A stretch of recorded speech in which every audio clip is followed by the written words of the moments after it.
आपण पाहत आहात जनता न्यूज एक्सप्रेस। डिसेंबर महिन्यात संविधान प्रतिकृतीच्या विटंबनेच्या निषेधार्थ शांततापूर्ण आंदोलन केल्यानंतर परभणीतील दलित वस्त्यांमध्ये कोम्बिंग ऑपरेशनच्या नावाखाली घराघरात शिरून जी अमानुषपणे बायका, मुलं, वृद्धांना पोलिसांनी मारहाण केली, घरदार, गाड्या फोडल्या, अर्वाच्य भाषेत जातीवाचक शिवीगाळ केली। वरील मारहाणीस जबाबदार असणाऱ्या पोलिसांवर कारवाई करण्यात शासन जो जाणीवपूर्वक हलगर्जीपणा दाखवित आहे, त्या संदर्भात महाराष्ट्रातील सामाजिक संघटनाच्या पुढाकाराने सत्यशोधन समित्यांनी प्रत्यक्ष परभणीतील पीडितांची भेट घेतली। तसेच नागरिक, पोलीस अधिकारी यांना भेटून सदर प्रकरणातील सत्य जाणून घेण्याचा प्रयत्न केला। त्या माहितीच्या आधारे सत्यशोधन अहवाल तयार करण्यात आला आहे। हा अहवाल आज मुंबई मराठी पत्रकार संघ येथे पत्रकार परिषदेत जाहीर करण्यात आला। यावेळी comrade Shailendra Kamble, comrade Prakash Reddy, comrade Subodh More, Sandhya Gokhale, comrade Dadarao Patekar, comrade Shyam Govil, ॲड. अभय टाकसाळ, अनिल शिवराम कासारे आदी मान्यवर उपस्थित होते। साहित्य कला या क्षेत्रामधील कलावंत, नाटककार, कवी अशा सगळ्यांची मिळून आम्ही एक कमिटी स्थापन केली होती आणि ही कमिटी जी आहे ती गेल्या 23 डिसेंबरला आम्ही स्थापन करून आपल्या सगळ्यांना माहिती आहे आणि त्या संदर्भामध्ये एक लॉंग मार्च निघाला होता गेल्या 17 तारखेला आणि तो लॉंग मार्च सुरू होता। त्या लॉंग मार्चला मुंबईमध्ये 17 तारखेला तो लॉंग मार्च मुंबई शहरामध्ये दाखल होणार होता आणि त्या लॉंग मार्चच्या साठी त्याचा प्रचार करण्यासाठी आणि तो लॉंग मार्च त्याला समर्थन प्राप्त करून देण्यासाठी आम्ही या ठिकाणी जे आहे ते मुंबई शहरामध्ये आम्ही सगळेजण एकत्र झालो होतो आणि त्या पद्धतीने आम्ही कामाला सुरुवात केली होती।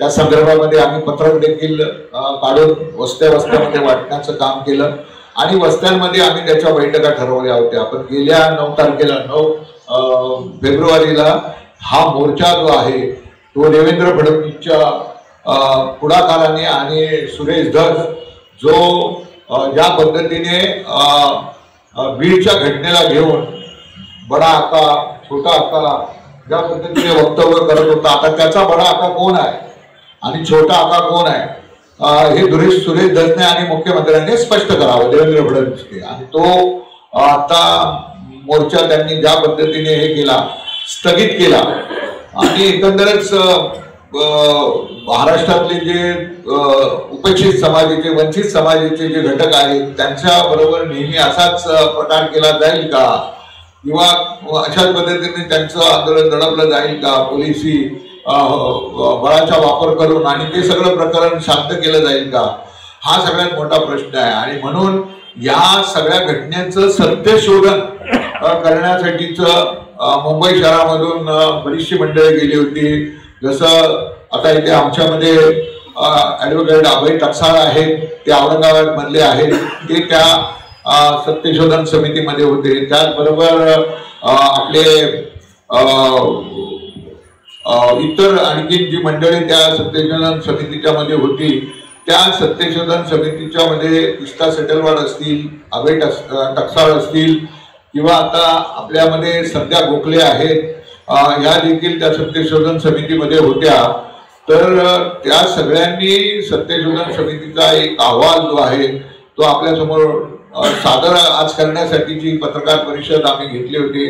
त्यामध्ये ॲडव्होकेट अभय टाकसाळ, ॲडव्होकेट पवन झोंडले परभणी, राहुल प्रधान नांदेड, अशा सुरेश साळवे या सगळ्यांनी मिळून सत्यशोधन केलेलं आहे। त्याच्या अहवाल त्याच्या बाबतीत ते सगळे इथे रिपोर्टिंग करणार आहेत। संध्या गोखले ह्या देखील त्याच्यामध्ये गेल्या होत्या, त्याचा देखील अहवाल आम्ही इकडे आणलेला आहे आणि येणाऱ्या दिवसामध्ये या प्रश्नावर आम्ही मुंबईतले लोक आणि महाराष्ट्रातले सर्व डावे, आंबेडकरवादी, पुरोगामी कवी, लेखक, साहित्यिक या सगळ्यांना घेऊन या प्रश्नाला घेऊन महाराष्ट्रामध्ये एक मोठा मोर्चा करण्याच्या दृष्टिकोनातून देखील आजची ही पत्रकार परिषद मला वाटतं फार महत्त्वाची आहे। तारखेपर्यंत 15 डिसेंबर 10 डिसेंबर ते 15 डिसेंबर या दरम्यान परभणी शहरामध्ये जे काही अमानुष अत्याचार झाले आणि त्याबद्दलचं बरंचसं काही वार्तांकन परभणीच्या वर्तमानपत्रात आलंय,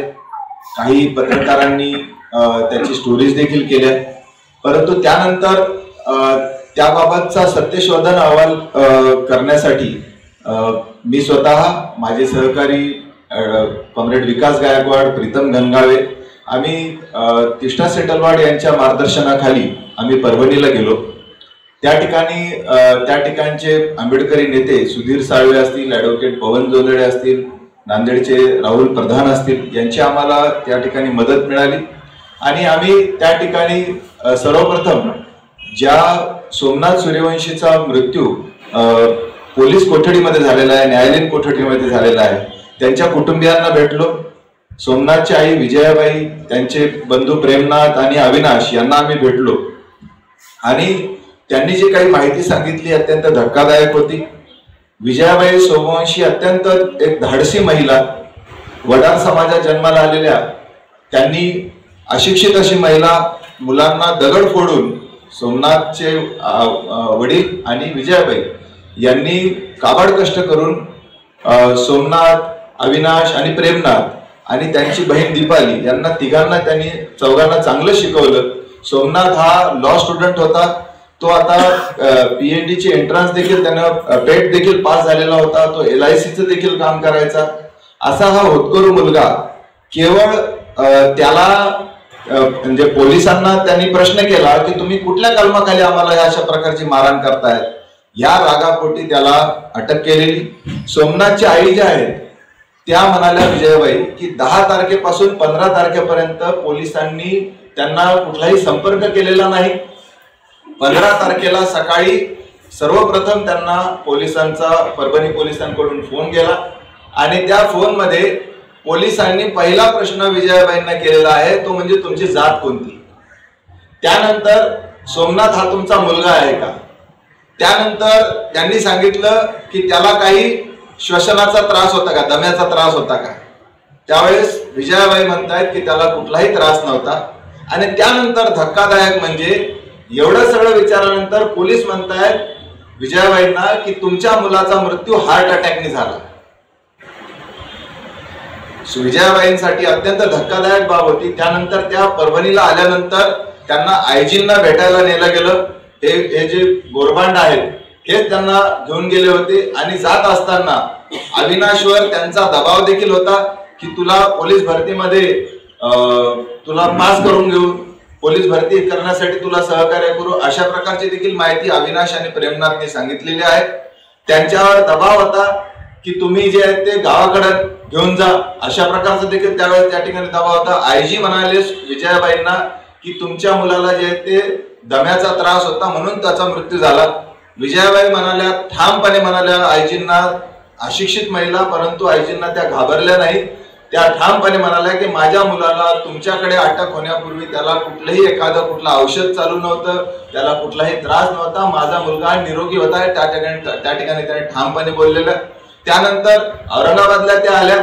औरंगाबादला आल्यानंतर त्या ठिकाणी PM साठी डेड बॉडी परभणीहून औरंगाबादला आणलेली होती.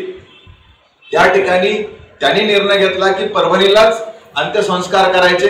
आणि त्या डेड बॉडी घेऊन, पार्थिव शरीर घेऊन सोमनाथचं ज्यावेळेस परभणीला निघाल्या होत्या त्यावेळा जालन्याच्या आणि परभणीच्या फाट्यावर म्हणजे पाचोड फाट्यावर जालना पोलिसांनी मोठ्या फौजफाट्यासह त्यांना त्या ठिकाणी अँब्युलन्स अडवली.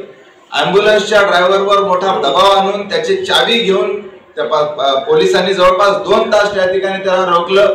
आणि पोलिसांचा असा उद्देश होता की विजयाबाई आणि हे सगळे सूर्यवंशी कुटुंब जे आहे ते लातूर जिल्ह्यातलं आहे, तर त्यांनी लातूरला पार्थिव शरीर नेऊन तिथं अंत्यसंस्कार करावे असा दबाव देखील त्यांच्यावर आणला विजयाबाई. आणि हे करत असताना जालना पोलीस म्हणत होते, जालना पोलीसचे SP म्हणत होते की त्या ठिकाणी परभणीमध्ये 70,000 जणांचा जमाव जमलेला आहे, जर त्या ठिकाणी काही अनुचित काही घटना घडल्या त्याची जबाबदारी तुम्ही घ्याल का.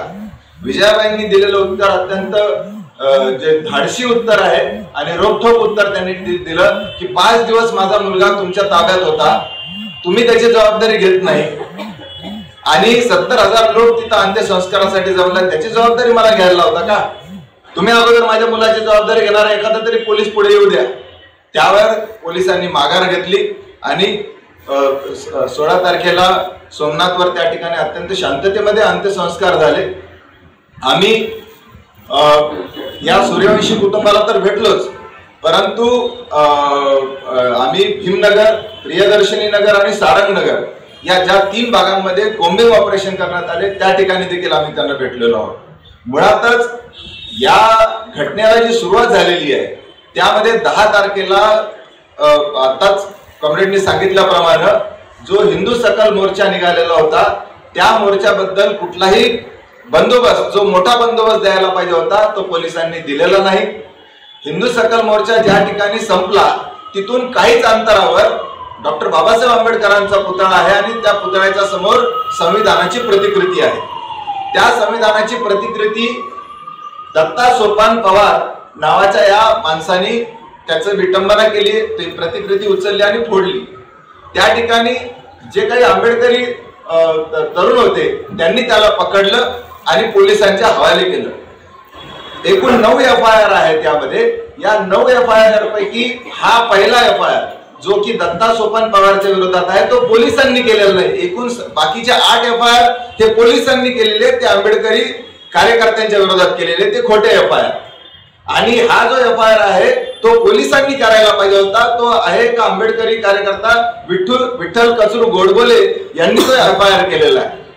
आणि आज तक आहे अजूनही पोलिसांनी, परभणी पोलिसांनी किंवा सरकारने दत्ता सोपान पवार कुठे आहे, त्याच्यावर काय चौकशी झाली, काय इन्व्हेस्टिगेशन मधून बाहेर आलं, तो त्या हिंदू सकल मोर्चामध्ये सहभागी होता अशी माहिती मिळालेली आहे. त्याच्या पाठीमागे कोण आहे हे अजून काही पोलिसांनी स्पष्ट केलेलं नाही. आणि हे स्पष्ट न करता दत्ता सोपान पवार म्हणजे माथी फिरू आणि आपला सोमनाथ सूर्यवंशी म्हणजे दंगलखोर. सोमनाथ सूर्यवंशीचं दंगलखोर म्हणून FIR मध्ये नाव आहे. विजयकुमार वाकोडे लोकनेते ज्यांनी शांततेमध्ये मोर्चा काढला त्यांचं दंगलखोर म्हणून FIR मध्ये नाव आहे. सुधीर साळवेंचं नाव आहे. आणि त्यामुळं हा जो सरकारचा जो भेदभावपूर्ण व्यवहार दिसतोय अत्यंत आम्हाला त्या ठिकाणी दिसून आलं. त्याचबरोबर 10 तारखेला ही घटना घडल्यानंतर 11 तारखेला शांततेमध्ये मोर्चा निघालेला आहे.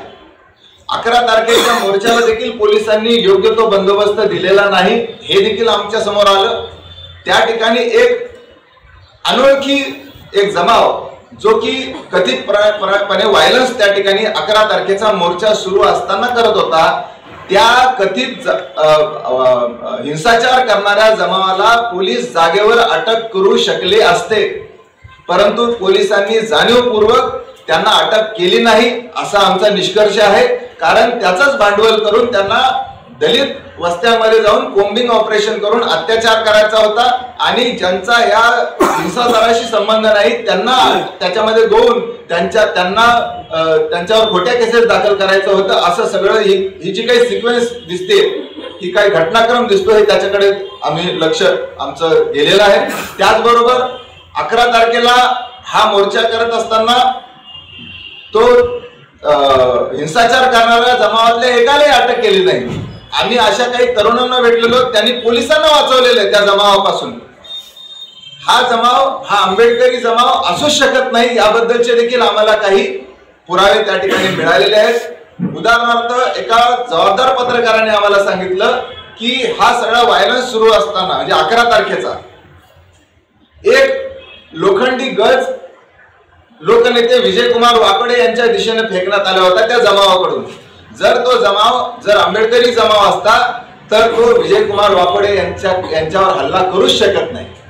कारण त्यांना एक प्रकारे त्या ठिकाणी मोठी मान्यता आहे आणि आंबेडकरी समुदायावर कशा पद्धतीने हल्ला करेल ते असं होऊ शकत नाही. त्याचबरोबर एक आंबेडकरी समुदायातले एक डॉक्टर आहेत, त्यांचा क्लिनिक, आता दवाखाना उघडा होता, त्या दवाखान्यात काही इमर्जन्सी असते म्हणून उघडा होता, त्यांच्या दवाखान्याची देखील तोडफोड केली. ते देखील आंबेडकरी आहेत. जर आंबेडकरी समुदाय असता तर त्यांनी त्यांच्या दवाखान्याची देखील मोडतोड केली नसती. पण त्या दिवशी बंद होता आणि बंदला सर्व व्यापाऱ्यांचा पाठिंबा होता. अत्यंत शांततेमध्ये बंद झालेला होता. त्यामुळं जी काही असं सांगितलं जातं की खूप मोठा नुकसान झालं, दुकानच बंद होती, सगळे लोक घरात होती, त्याच्यामुळं असं काही फार मोठ्या प्रमाणामध्ये तोडफोड किंवा नुकसान त्या ठिकाणी झाले. जे दुकानाचे बोर्ड तोडलेले आहेत, परंतु मुळात त्याच्यामध्ये जो हिंसाचार करणारा जमाव होता त्यांना अटक का केली नाही पोलिसांनी, हा आमचा पहिला प्रश्न. दुसरा प्रश्न, सोमनाथ आणि इतर सर्व आंदोलकांना, जे शांततेमध्ये मोर्चा काढत होते, त्यांना अटक केलेली आणि पोलिसांनी त्यांच्यावर इतका दबाव आणलेला होता की त्यांनी, न्यायाधीशांनी जेव्हा विचारलं की तुम्हाला काही पोलिसांनी त्रास दिला का, तर त्यांनी उत्तर त्याचं नाही सांगितलेलं आहे. परंतु सोमनाथच्या मृत्यूमुळं हे पुन्हा समोर आलेलं आहे की पोलिसांचा त्यांच्यावर एक फार मोठा प्रचंड दबाव होता आणि त्यामुळे त्यांनी न्यायाधीशांसमोर देखील जे काही त्यांना मारहाण झालेली ते त्यांनी सांगितलं नाही. सोमनाथचा जो प्रोव्हिजनल पीएम रिपोर्ट आलेला आहे त्यामध्ये शॉक अँड मल्टिपल इंजुरीज असं त्याच्यामध्ये आहे. हा प्रोव्हिजनल पीएम रिपोर्ट हा एकीकडं आणि दुसरीकडे राज्य सरकार म्हणतंय की त्याला दम्याचा आजार होतो म्हणून, परंतु डॉक्युमेंटरी कागदपत्राच्या आधारे आपल्याला हे दिसतं की राज्य सरकार हे खोटं बोलतंय आणि परभणी पोलीस देखील खोटं बोलतायत. या ठिकाणी पोलिसांवर एफआयआर करण्याची गरज होती. कायद्यासमोर सगळे समान आहेत, असं असताना देखील पोलिसांवर एफआयआर केलेले नाहीत. अशोक गोरबांड जे आहेत त्यांना सस्पेंड केलं का काय केलं हे अजून काही स्पष्ट कागदपत्रासह सांगितलेलं नाही. पोलिसांवर देखील एफआयआर झाला पाहिजे होता. आम्ही भीमनगर, प्रियदर्शिनी नगर आणि सारंगनगर मधल्या जे काही ज्यांच्यावर कोम्बिंग ऑपरेशन झाले त्यांना भेटलो तर त्यांची दारं तोडली, खिडक्या तोडल्या. जे बाथरूम मध्ये लपून बसले होते यांच्या भीतीमुळं त्या महिलांना बाथरूम मध्ये घुसून पुरुष पोलिसांनी मारहाण केलेली आणि काही जणांच्या तर मुंडक्यावर पाय देऊन रक्त येईपर्यंत त्यांना मारहाण केलेली. अल्पवयीन मुलींना मारहाण केलेली, पोलीस स्टेशनला नेऊन मारहाण केलेली, सुंदरीनं मारहाण केलेली आणि त्यांच्या हातावरचे वळ दिसू नये, पायावरचे वळ दिसू नये म्हणून त्यांना भिंतीवरती हात मारायला लावलेले. एकूण अनेकांवर अत्याचार त्यांनी केले. त्यांची एक मोडस ऑपरेंडी ही दिसते ज्याचं वर्णन तिष्ठा सेटल शर्मिष्ठा भोसले या पत्रकारांनी त्यांच्या स्टोरीमध्ये केलेलं आहे की ते म्हणजे त्यांनी अशा प्रकारे हल्ला केला जसं काही आतंकवाद्यांना पकडतायत, आतंकवाद्यांची धरपकड करतायत अशा पद्धतीनं त्यांनी भारतीय नागरिकांच्या घरांवर हल्ले केलेले आहेत, अगदी नाझींसारखे हल्ले केलेत असं त्याचं वर्णन त्यांनी केलेलं आहे. आम्ही अनेकांचे वळ बघितलेत, अनेकांमध्ये दहशत आहे, परंतु त्यापैकी 12 जण त्यांची लेखी तक्रार दिलेली आहे, परंतु त्यावर देखील अजूनही पोलिसांनी एफआयआर रजिस्टर केलेला नाही. विजयाबाईची देखील न्यायाधीशांसमोर देखील जबानी झालेली आहे. विजयाबाईंनी स्वतः देखील तक्रार दिलेली आहे, परंतु त्यांची देखील तक्रार अजून नोंदवलेली नाही. या धाडशी महिलांनी सरकारचे 10 लाख रुपये नाकारलेले आहेत आणि नाकारताना त्या म्हणाल्या आहेत की तुमचे 10 लाख रुपये तुम्हालाच राहू द्या, वाटल्यास त्या पोलिसांना खाऊ घाला नाश्ता त्याचा, म्हणजे आमच्या पोरांना मारायला अजून ताकद येईल. तुम्ही आम्हाला 10 लाख रुपये द्याल आणि उद्यापासून परत आमचे पोर, असा सगळा प्रश्न आहे. न्यायमूर्ती आचलियांच्या खाली सदस्यतेखाली एक समिती देखील नेमलेली आहे. त्यांनी देखील अजून कुठलंही काम केल्याचं लक्षात येत नाही आणि त्यांनी देखील लोकांच्या भेटी घेतल्यात असंही दिसून येत नाही. मुळातच आम्हाला एका पत्रकारांनी, त्या ठिकाणच्या ज्येष्ठ पत्रकारांनी असं सांगितलं की जर 10 तारखेची घटना घडल्यानंतर जर कलेक्टर, त्या ठिकाणचे एसपी आणि आयजी हे स्वतः जर या सगळ्या दलित वस्त्यांमध्ये फिरले असते आणि लोकांमध्ये जर विश्वासाचं वातावरण निर्माण केलं असतं की आम्ही दोषींवर नक्की कारवाई करू, जे पोलीस असो किंवा अजून कोणी असो त्यांच्यावर कारवाई करू, हा विश्वास निर्माण केला असता, तर 11 तारखेला आणि त्याच्यानंतर देखील सोमनाथचा देखील मृत्यू झाला नसता. हे याच्यातून अत्यंत स्पष्ट होत आहे. अजूनही पीएम रिपोर्ट, जो डिटेल पीएम रिपोर्ट आहे, त्या डिटेल पीएम रिपोर्टची कॉपी सोमनाथ सूर्यवंशीच्या आईला देण्यात आलेली नाही. हे लपवण्याचं काय कारण आहे? एका वर्तमानपत्रामध्ये त्या डिटेल पीएम रिपोर्ट बद्दल एक बातमी आली की त्याच्यामध्ये असं म्हटलेलं आहे, डिटेल पीएम रिपोर्ट मध्ये म्हटलंय की सोमनाथच्या मणक्यावर वार आहे, पोटावर जखमा आहेत, पायावर पोटरीवर जखमा आहेत आणि त्याच्या शरीरावर जखमा दिसत आहेत, असं डिटेल पीएम रिपोर्ट मध्ये आहे. कायद्यासमोर सगळे समान असताना सरकार असं कोणा भेदभावाच्या पद्धतीने कसं काय वागू शकतं हे दिसून येतं. त्याचबरोबर यातून दलित द्वेष, जे पोलीस जे कोम्बिंग ऑपरेशन करायला गेले होते त्यांच्यामधला दलित द्वेष हा अत्यंत प्रकर्षाने दिसून येतो, हे देखील आम्हाला सांगितलं. ही सर्व मारहाण करीत असताना पोलीस तोंडातून शब्द उच्चारतायत. महिलांना मारहाण करताना, आंबेडकरी महिलांना मारहाण करीत असताना पोलीस म्हणतायत की तुमची हीच लायकी आहे, हे शब्द त्यांच्या तोंडातून बाहेर पडतायत. त्याचबरोबर वत्सलाबाई मानवते ही महिला वर्मा हॉस्पिटल मधून ड्युटी करून घरी आलेली, ती मोर्चामध्ये देखील नव्हती. तिला घरात घुसून, कारण ती व्हिडिओ करत होती, तिला मारत मारत पोलीस गाडीपर्यंत मारहाण केलेला व्हिडिओ सगळीकडे व्हायरल झालेला आहे. त्याचबरोबर पोलीस स्टेशन मध्ये जाऊन देखील तिला मारहाण केलेली आहे. आणि कारण तिचा तो मोबाईल अनलॉक होत नव्हता, अनलॉक त्या करत नव्हत्या, त्यासाठी देखील त्यांना त्या आयसीयू मध्ये अनेक महिने त्यांनी उपचार घेतलेले. त्याचबरोबर या सगळ्या याच्यामध्ये ज्या भीमनगर आणि सारंगनगर मध्ये ज्या काही ऑटो रिक्षा होत्या ज्याच्यावर डॉक्टर बाबासाहेब आंबेडकरांची सही असलेलं रेडियम लावलेलं होतं, ज्याच्यावर तथागत गौतम बुद्धांचा फोटो लावलेला, त्या काचेवर फोटो लावलेला होता, त्याच्यावर पोलिसांनी काठीनं तोडफोड केली त्याच रिक्षांची. याचे देखील व्हिडिओ व्हायरल झाले. त्या रिक्षा देखील आम्ही बघितल्या, त्या रिक्षांच्या मालकांना देखील आम्ही भेटलो. त्यामध्ये सर्व समुदायाचे लहान लहान 10-12 वर्षाच्या मुलांना देखील पोलिसांनी मारहाण केली. कारण यांचं म्हणणं होतं की लहान मुलं देखील ते तोडफोड करायला होते. मग तुम्ही जागेच का पकडला नाही, हा खरा प्रश्न आहे. पोलिसांमधला दलित द्वेष हा याच्यातून दिसून येतो. असं काय आहे, पोलीस हे सदरक्षण आहे, खलनिग्रह आहे, त्यांचं स्लोगन आहे, त्यांच्या समोर सगळे समान असले पाहिजे. असं असताना पोलीस दलातले दलित द्वेषानं कसे काय पछाडतात, अशा पद्धतीचा हा मोठा प्रश्न निर्माण होतोय. बोलण्यासारखं खूप काही. आम्ही 104 पानाचा रिपोर्ट आम्ही प्रकाशित केलेला, यापूर्वीच हा प्रकाशित केलेला, हा आपण नक्की पाहावा.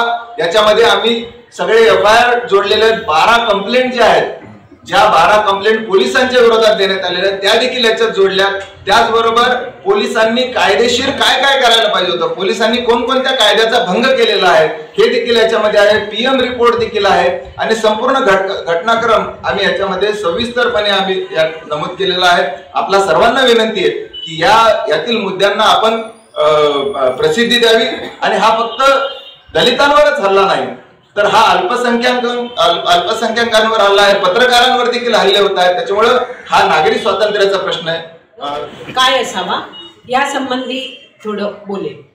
त्याच्या आधी मला आणखीन पण एक सांगावं लागतं की हा जो निष्कर्षामधला एक भाग असा आहे की 10 तारखेला हा जो सकल हिंदूचा मोर्चा निघाला होता त्याला पोलिसांनी परमिशन दिलीच कशी.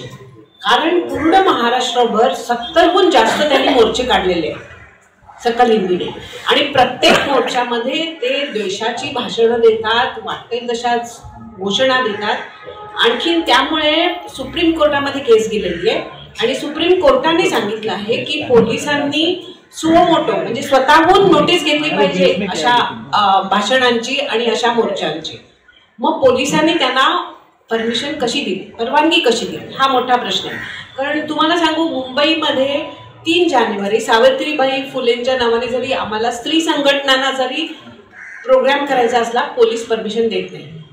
3 जानेवारीला पोलीस परमिशन देत नाही. ही पोलिसांची वागण्याची तयारी. मग त्यांनी सकल हिंदू समाजाला कशी परमिशन दिली. आणि मुख्य गोष्ट म्हणजे 6 डिसेंबरला ऑलरेडी परभणीमध्ये तणाव होता. एका मोहल्ल्यामध्ये हिंदू मुस्लिमांच्या मध्ये दगडफेक झालेली होती आणि 6 डिसेंबरला शांतता कमिटीच्या मीटिंगमध्ये BJPच्या लोकांनी एक प्रस्ताव मांडला होता. तो प्रस्ताव असा होता की तिथल्या परभणीच्या बस स्टेशनच्या समोर एक मस्जिद आहे. तो प्रस्ताव असा होता की मस्जिद गैरकानूनी आहे आणि त्यामुळे ती पाडली पाहिजे. आणि हा प्रस्ताव त्यांनी चीफ मिनिस्टरना पण सादर केलेला आहे. त्यामुळे ऑलरेडी तिथे, कारण एक महत्त्वाचं लक्षात घेतलं की परभणीमध्ये खास करून दलित आणखीन मुस्लिम समाजामध्ये खूप एकजूट आहे. कारण त्यांनी CA-NRCच्या वेळेला इतका मोठा तिथे मोर्चा काढला होता. 14,000हून जास्त लोकांचा मोर्चा तिथे झाला. ही त्यांच्यामध्ये एकमेकांमध्ये एकजूट आहे. ती एकजूट तोडायची. कारण परभणीमध्ये महाविकास आघाडीचा जय झाला लोकसभेत आणि विधानसभेत सुद्धा. त्यामुळे BJPला परभणीमध्ये त्यांचा प्रस्ताव वाढवायचा. त्याच्याबरोबर त्यांनी त्या लहान मुलींना रात्रभर पोलीस स्टेशनमध्ये ठेवलं आणि मारलंय. तर हे जे गोष्टी आहेत त्याच्यामधल्या काही गोष्टी अशा आहेत की ज्याच्यामध्ये त्यांनी अशा प्रकारे दुर्लक्ष केलं की लोकांवर अन्याय होतो. ही एक गोष्ट. दुसरं म्हणजे त्यांनी असं पण केलं की ज्या लोकांना मार बसला होता, इन्क्लुडिंग वत्सलाताई मानवते, ज्यांचा व्हिडिओ सगळ्यांनी बघितला असेल, त्यांना एवढा मार बसला होता की त्या 11 दिवस ICU मध्ये होत्या त्यांनी पोलीस स्टेशनच्या बाहेर आणून रात्री 3:30ला टाकून दिली. त्यांच्या पुतळ्याने त्यांना घेऊन गेला हॉस्पिटलमध्ये. पोलिसांनी कोणाचीही वैद्यकीय उपचार नाही केले. कारण हे पण आहे की त्यांना जेव्हा पोलीस ठाण्यामधून जेलमध्ये पाठवतात त्यावेळी मेडिकल चेकअप करायचा असतो. तो मेडिकल चेकअप करायला पण त्यांना हॉस्पिटलमध्ये नेऊन गेले नाही. डॉक्टरांना बोलावलं पोलीस चौकीत आणि त्यातून मात्र मेडिकल चेकअप केला. त्याच वेळी मेडिकल चेकअप केला असता तर सूर्यवंशींचा असा मृत्यू झाला नसता, त्यांना मेडिकल हेल्प मिळाली असते. पण ह्याच्याबरोबर सांगते की अनेक लोक ज्यांची आम्ही भेटलो, ज्यांचे हात पाय तुटलेले आहेत, त्यांनी अरेस्ट नाही केलं, फक्त मारून फेकून दिलं, पोलीस स्टेशनच्या बाहेर फेकून दिलं. म्हणजे ज्यांना जबरदस्त मार बसलाय अशा लोकांच्यावर त्यांनी FIR मध्ये नावं पण नाही घातली, कारण त्यांना एवढा मार बसला. असे अनेक लोक आहेत परभणीमध्ये. त्यामुळे आम्हाला असं वाटतं की ह्याच्यामध्ये त्यांनी जे ज्युडिशियल प्रोसेस चालू केला आहे त्या प्रोसेसला काही अर्थ नाही. का सांगतो, आम्ही मुंबईमध्ये बघितलं आहे श्रीकृष्ण कमिशन किती वर्ष चाललं, 90 to 93 नंतर त्याचा रिपोर्ट आला. त्याच्यामध्ये 30 पोलिसांवर ॲक्शन घेण्यासाठी सांगितलं श्रीकृष्ण कमिशनने. एकाही पोलिसावर ॲक्शन नाही झाली, उलट त्यांना बढती मिळाली. म्हणजे या अशा प्रकारची न्यायालयीन चौकशी असते ना, त्याच्यामधून कोणालाही न्याय मिळत नाही, लोकांचा वेळ फुकट जातो आणि विषय काढला जातो. त्यामुळे आम्हाला असं वाटतं की याच्यावर SIT बसवली पाहिजे आणि ती सुद्धा हायकोर्ट मॉनिटर SIT बसवली पाहिजे आणि त्यांनी ह्या प्रत्येक गोष्टीमधलं तथ्य शोधून काढलं पाहिजे. म्हणजे सोपांनी जे काम केलं त्याच्या पाठचं पण कोण आहे त्याच्या पाठी एक्झॅक्टली हे पण शोधून काढलं पाहिजे. ते पोलिसांनी जे छापे घातले त्यांना कोणी अधिकार दिला, कारण पोलीस तर आम्हाला सांगत आहेत की आम्ही छापे घातलेच नाही आणि असंख्य व्हिडिओ आहेत त्यांचे वस्तीमध्ये घुसल्याचे, पण ते म्हणतात आम्ही छापे घातले नाही, आम्ही ऑन द स्पॉट पकडलं. पण ऑन द स्पॉट कोणालाही पकडलं नाही, त्यांनी CCTV फुटेजमध्ये दाखवून द्यावं. त्यामुळे हे छापे मारण्याची ऑर्डर कोणी दिली? आम्ही कलेक्टरना विचारलं तर कलेक्टर म्हणाले की मला त्यांनी फक्त ओझरतं सांगितलं की आम्ही छापे घातले. आणि छापे कधी बंद झाले? ज्या दिवशी 12 तारखेला शांतता कमिटीची मीटिंग झाली आणि त्या मीटिंगमध्ये वाकवळे सर बाकी सगळ्या लोकांनी पोलिसांना सांगितलं की हे छापे ह्याच्या पुढे चालता कामा नये. सगळ्या लोकांनी एकत्र येऊन पोलिसांना जबाबदारी दिली. त्यावेळी तेथील कलेक्टर पण प्रेझेंट होते, त्यामुळे छापे थांबले. दुसरी पण एक गोष्ट आहे की हे जे शवविच्छेदनासाठी त्यांना नांदेडला घेऊन जायचं होतं सोमनाथ सूर्यवंशी, आणि कारण नांदेड शिवाजी उमापे त्यांचा पूर्ण दरारा नांदेडमध्ये, म्हणजे त्यांनी पोस्टमॉर्टेम कसंही बदललं असतं म्हणून त्यांना नांदेडला घेऊन जायचं होतं. ह्याच्यामध्ये सुद्धा तिथल्या लोकल लिडरशिपचा खूप काम आहे की त्यांनी सतत विरोध केला, त्यांनी जाऊन कलेक्टरना पण भेटले आणि म्हणून पोलिसांच्या मर्जी विरुद्ध त्यांना घेऊन गेले औरंगाबादला. आणि औरंगाबादमध्ये जे त्यांनी जवळजवळ 4 शवविच्छेदन करणाऱ्या डॉक्टरांची जी टीम असते 4 वेळा बदलली, कारण त्यांना त्याच्यामध्ये आंबेडकरी लोक नको होते त्या डॉक्टरांमध्ये. पण औरंगाबादच्या हॉस्पिटलमध्ये खूप आंबेडकरी डॉक्टर आहेत, त्यामुळे त्यांना अशी कमिटीज बनवता आली नाही की जिथे आंबेडकरी विचाराचा डॉक्टर नाही, आणि त्यामुळे कमीत कमी पोस्टमॉर्टेममध्ये तथ्य पुढे आलं.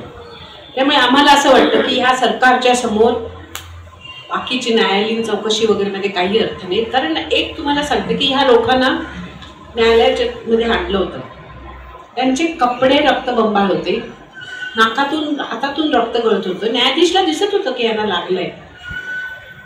पोलीस तिथे हजर होते, पोलिसांच्या समोर त्यांना विचारणं की तुम्हाला पोलिसांनी मारलं का, हा कुठचा शहाणपणा आहे.